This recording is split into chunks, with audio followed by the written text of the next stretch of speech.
اعوذ باللہ من الشیطان الرجیم، بسم اللہ الرحمن الرحیم۔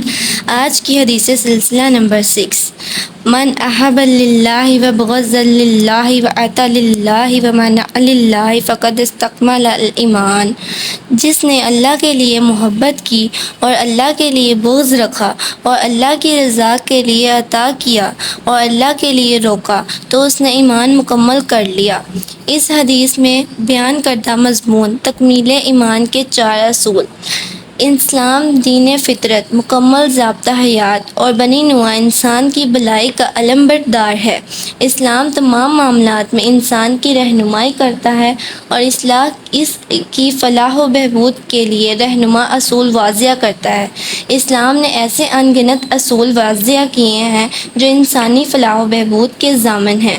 اس حدیث مبارکہ میں حضور صلی اللہ علیہ وآلہ وسلم نے 4 ایسے اصول واضح کیے ہیں جو بنی نوع انسان کی فلاح و بہبود کے مظہر اور تکمیل ایمان کا سبب ہیں۔ حضور صلی اللہ علیہ وآلہ وسلم کے بتائے ہوئے 4 اصول جو ایمان کے مکمل ہونے کا سبب بنتے ہیں، درج ذیل ہیں۔ انسان کسی سے محبت کرے تو اللہ کے لیے، کسی سے بغض رکھے تو محض اللہ کے لیے، کسی کو کچھ عطا کرے تو اللہ کے لیے، کسی کو عطا کرنے سے ہاتھ روک لے تو وہ بھی محض اللہ کے لیے۔ حضور صلی اللہ علیہ وآلہ وسلم نے مذکورہ بالا 4 اصولوں کو ایمان کی تکمیل قرار دیا ہے۔ اللہ تعالیٰ انسان کا خالق ہے۔ اللہ نے انسان کو ان گنت نعمتوں سے نوازا ہے۔ اللہ تعالیٰ کا انسان کو بے شمار نعمتوں سے نوازنا انسان کے ساتھ اللہ کی بے حد محبت کا ثبوت ہے۔ چونکہ اللہ تعالیٰ انسان سے بے حد محبت رکھتا ہے، اس لیے انسان کو بھی چاہیے کہ وہ اللہ سے بے حد محبت کرے اور تمام دوستیاں اور رشتے ناطے اللہ کی محبت پر قربان کر دے۔ انسان کسی سے محبت رکھے تو اللہ کی رضا کے لیے، اگر کسی سے بغض رکھے تو اس کی بنیاد محض یہ ہو کہ وہ شخص اللہ کا ناپسندیدہ اور دین کا دشمن ہے۔ اگر انسان کسی کو مال عطا کرے تو اس کی بنیاد ذاتی مفاد، دنیاوی غرض یا کاری نہ ہو بلکہ اللہ کے دنیاوی غرض یا ریاکاری نہ ہو بلکہ اللہ کی خوشنودی اور رضا ہو۔ اگر کسی سے ہاتھ روکے تو اللہ کی رضا کے لیے۔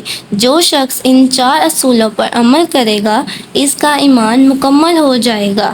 رسول اکرم صلی اللہ علیہ وآلہ وسلم نے اللہ کی رضا اور دین کی بنیاد پر ایک دوسرے سے محبت رکھنے والوں کی بڑی فضیلت بیان فرمائی ہے۔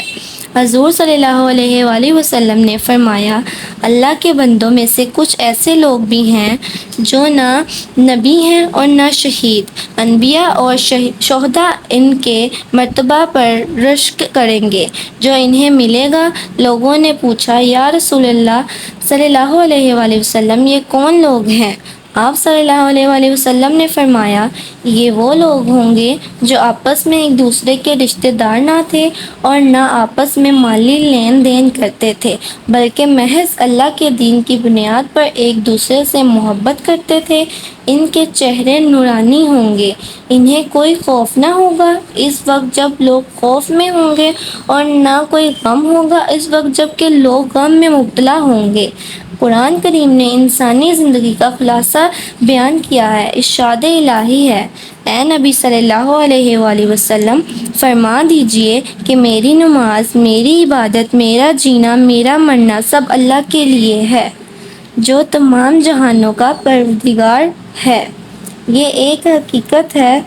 سورۃ الانعام۔ یہ ایک حقیقت ہے کہ آج بھی مسلمان حضور صلی اللہ علیہ وآلہ وسلم کے بتائے ہوئے ان 4 سنہری اصولوں پر عمل کر کے نہ صرف اپنا کھویا ہوا مقام حاصل کر سکتے ہیں بلکہ اسلام دشمن قوتوں پر غلبہ بھی حاصل کر سکتے ہیں۔ مہاجرین و انصار کے درمیان مواقعات کا رشتہ اس کی بہترین مثال ہے۔